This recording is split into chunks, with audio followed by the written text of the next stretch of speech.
My bean boots came. Uh, Picked up a pair of bean boots. I did not buy them from LL Bean's website. I'm sorry. I was looking for a pair of boots.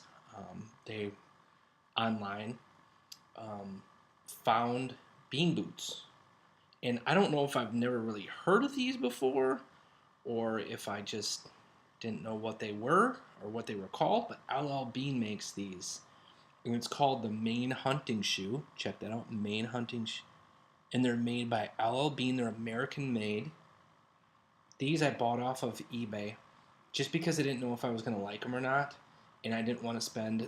They retail for over $100, and these are the uninsulated. These are non-insulated boots.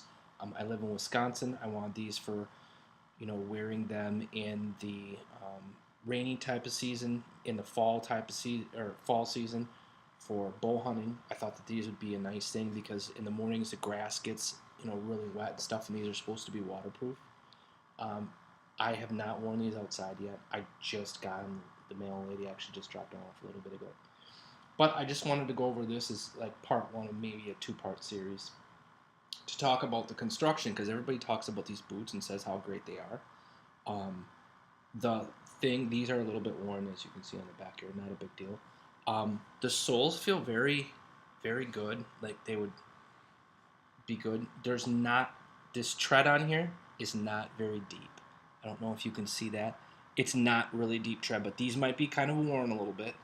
So, but even if I look at like, it's just not a deep aggressive tread like a Vibram sole on like if you see some of the Vibram soles hikers.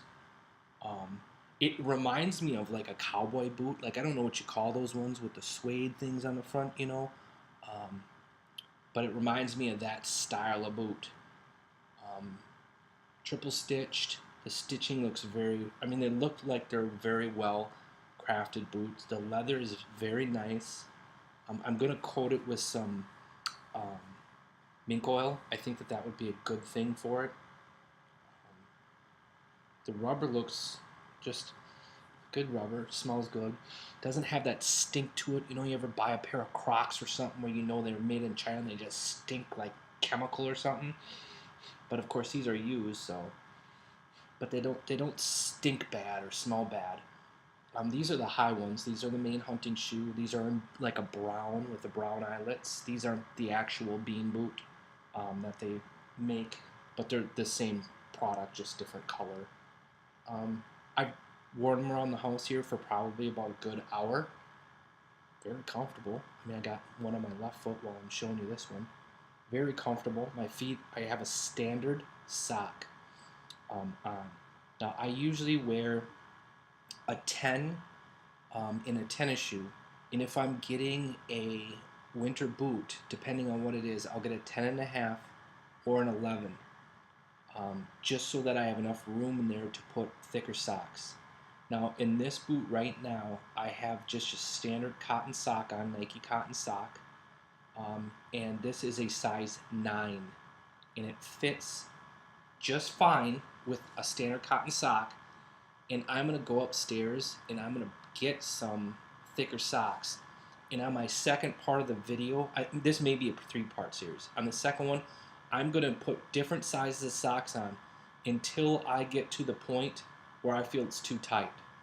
So I think that would be a good thing because I heard a lot about the sizing on these things. I didn't know what size, excuse me, that little hiccup. I didn't know what size to order. That's the other partial thing. I don't have an LL Bean store close to us, like the closest one's in Minneapolis in the mall, in Mall of America, and that's like 2.5 hours away. And I'm sorry, but and these were like significantly cheaper on eBay, but they are used, but they're not used bad or anything like that. They're still in great condition. Um, they fit great. I don't know. So far, nothing bad to say about them. On the second video, I think what I'm going to do is just a short video on putting some different thicknesses of socks on, maybe a couple different pairs, a couple pairs simultaneously like I would wear if I was going out in cold weather, and seeing how thick I could go with these on. But as far as how they feel with a standard sock on them, I'm usually a size 10. I would say that there's a good, a thumb's worth of room. Let me see if I can show that. A thumb's worth of room. Let me see. Like right there. I don't know if I can show that. Probably didn't work out very well, but probably like this much room. Right there. That to me isn't. I won't want any more room, but I wouldn't want any less room either because then I can sock up if I need to. If I had less room, then I would feel like that would be the most I could wear is with a standard cotton sock. But I feel like I could put maybe 2 pairs of socks on and still be okay. But we're going to try that out next. So watch for part 2 of this video where I'll put socks on and tell you my standard size, go through that, and tell you about when I feel too tight. You guys have a great day. Bean boots. Definitely think that they're something worth looking at. They make an insulated version I forgot to mention if you're looking for something with a little bit more insulation. But like I said, I just wanted to get some boots to try them to see if they were worth all the hype. They're like a moccasin. Moccasin is the best way I can say it. But they feel good. So, all right, off to part 2, and then I'll probably do a part 3 after wearing them for a little bit and telling you what I think. It's raining out today, so I'm gonna put them to use a little bit and see. They keep my feet dry and nice, and I don't think that they'll have any issue unless there's a hole in them somewhere. Like I said, these were not brand new, so if they are, I'll look for a hole, but I don't see anything in them. They don't look like they've been worn that much. Hey, have a great day. And I'm glad my bean boots came. I've kind of been waiting for these suckers. Bean boots.